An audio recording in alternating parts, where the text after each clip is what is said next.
இவங்க கொள்கையே கொள்ளைதானே, இவங்க கொள்கையே கொள்ளைதானே. இதெல்லாம் மக்களுக்கு யாருக்கும் தெரியாதுன்னு நினைச்சிட்டு இருக்கீங்களா? கொள்கையா அதுனப்பா கிலோ என்ன விலை என்னன்னு கேட்கிற அளவுக்கு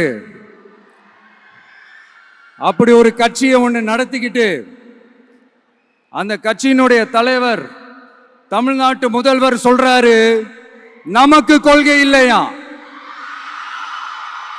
எப்படி நமக்கு கொள்கை இல்லையா? பிறப்புக்கும் எல்லா உயிருக்கும்னு ஒரு அடிப்படை கோட்பாட்டை நம்ம கட்சியினுடைய ஒரு முக்கிய கோட்பாட்டை அறிவிச்ச நமக்கு கொள்கை இல்லையா?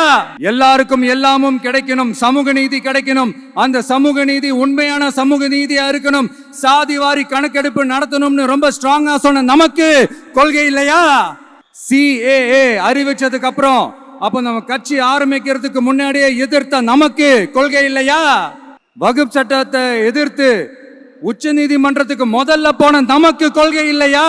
நீட்ட வந்தா ஒழிச்சிருவேன், நீட்ட வந்தா அழிச்சிருவேன், ஆட்சிக்கு வந்தவனே ரத்து செய்யறதே நீட்ட தான், அப்படி இப்படின்னு கதையெல்லாம் விடாம கல்விய மாநில பட்டியல சேர்க்கணும்னு சொன்னதோட மட்டும் இல்லாம அதுக்கு ஒரு இடைக்கால தீர்வை சொன்ன நமக்கு கொள்கை இல்லையா? சமத்துவம் சம வாய்ப்புன்னு ரொம்ப ஸ்ட்ராங்கா சொன்ன நமக்கு கொள்கை இல்லையா? இப்படி கொள்கையை வெறும் பேச்சில மட்டுமே பேசிக்கிட்டு எல்லா கொள்கையும் அண்டர் கிரவுண்ட்ல அடக்கி வச்சுக்கிட்டு என்னமோ இவங்களுக்கு மட்டும்தான் எல்லா கொள்கையும் குத்தகைக்கு எடுத்த மாதிரி